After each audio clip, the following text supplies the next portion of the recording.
তো এটি তো 2025-এ বন্ধ করে দিল অন্তর্বর্তী সরকার। বাংলাদেশে তো HPNSP যে প্রকল্পটা রয়েছে বা যেটি আমরা করে আসছিলাম কর্মসূচি, সেক্টর প্রোগ্রাম বলি আমরা, সেক্টর প্রোগ্রাম বলে, স্বাস্থ্য খাতের লোকজন সেক্টর প্রোগ্রাম নামে চিনে। তো এটি তো 2025-এ বন্ধ করে দিল অন্তর্বর্তী সরকার। তো এর আওতায় তো আমরা সেক্টর প্রোগ্রামের আওতায় অনেকগুলো টিকা দেয়া হতো, ওষুধ দেয়া হতো। তো সেটি যখন বন্ধ করে দিল, শুধু তো হাম নাই, মানে তার সাথে আরও অন্য অনেকগুলো টিকা আসলে বন্ধ হয়ে গেল। তো এর ইফেক্ট কি পড়তে যাচ্ছে নাকি ইন ফিউচার?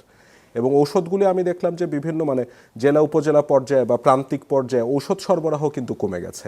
এসব নিয়ে সরকার কিছু ভাবছে নাকি এখন? না, প্রথমে আমি বলি, এই যে সেক্টর প্রোগ্রাম, এটাকে সরকারি ভাষায় বলে ওপি, অপারেশনাল প্রোগ্রাম। জি হ্যাঁ, আর সরকারের যেটা নিয়মিত প্রোগ্রাম তাকে বলি আমরা ডিপিপি, ডেভেলপমেন্ট প্রোগ্রাম প্ল্যান। তো এটা হলো মূলত এক ধরনের মানে approval procedure and fund flow. টাকা দাতা সংস্থা বা বাংলাদেশ সরকার দিচ্ছে, এটা সেক্টর প্রোগ্রামেও দিবে, এটা ডিপিপিতেও দিবে। পার্থক্যটা হলো যে এই দুইটার আপনার প্রসেস ভিন্ন। তো অতীতের সরকার যে ভুলটা আবার তারা করেছে, এক ধরনের তাদের আমি বলবো যে ইনএক্সপেরিয়েন্সের কারণে একটা নতুন ধরনের অ্যাপ্রোচ, ফান্ডিং অ্যাপ্রোচ নেওয়ার আগে তাদেরকে তো এটাকে রেডি করতে হবে। আপনি যেটা অনগোয়িং যে অ্যাপ্রোচটা আছে, এটা বন্ধ করার আগে আপনি নতুন যেটা করবেন সেটাকে আগে রেডি করতে হবে। এক্স্যাক্টলি। হ্যাঁ, তার জন্য আমাদের যারা কর্মকর্তা কর্মচারী আছে তাদের এখানে প্রশিক্ষণের ব্যাপার আছে, বোঝার ব্যাপার আছে। ডিপিপির আপনার অ্যাপ্রুভাল প্রসেস একটু ভিন্ন। হ্যাঁ, এই প্রপোজালটার ফরম্যাট ভিন্ন, টেমপ্লেট ভিন্ন।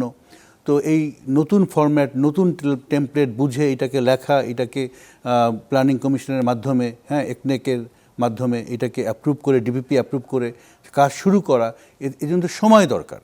এই সময়টা ওনারা না নিয়ে অ্যাব্রাপ্টলি ওনারা ওপিকে বন্ধ করে দিয়েছে, বলছেন না এখন থেকে সব কিছু ডিপিপি হবে। কিন্তু ডিপিপি হতে তো সময় লাগবে, একটা 6 মাস থেকে 1 বছর একটা গ্রেস পিরিয়ড আছে। তো এই গ্রেস পিরিয়ডটায় ফাইন্যান্সিং কীভাবে হবে, টাকা কোত্থেকে আসবে, এইটা ওনারা ভাবেন নাই। যার কারণে হেলথ সেক্টরে আপনি শুধু এই ভ্যাকসিনই না, আমি সেদিন দেখছিলাম কন্ট্রাসেপটিভ স্টক আউট বাংলাদেশের ইতিহাসে ওয়ান অফ দ্য লোয়েস্ট বটমে এসে ঠেকেছে আমাদের কন্ট্রাসেপটিভ স্টক আউট। আপনার কন্ডোমস, ট্যাবলেটস, ইনজেক্টেবলস, হ্যাঁ, এগুলো বেশিরভাগ জেলাগুলোতে এগুলো এখন আপনার অভাবে ভুগছে। আমি গতকালকে না গত পরশু একটা সেমিনারে গিয়েছিলাম এই ফ্যামিলি প্ল্যানিংয়ের উপরে।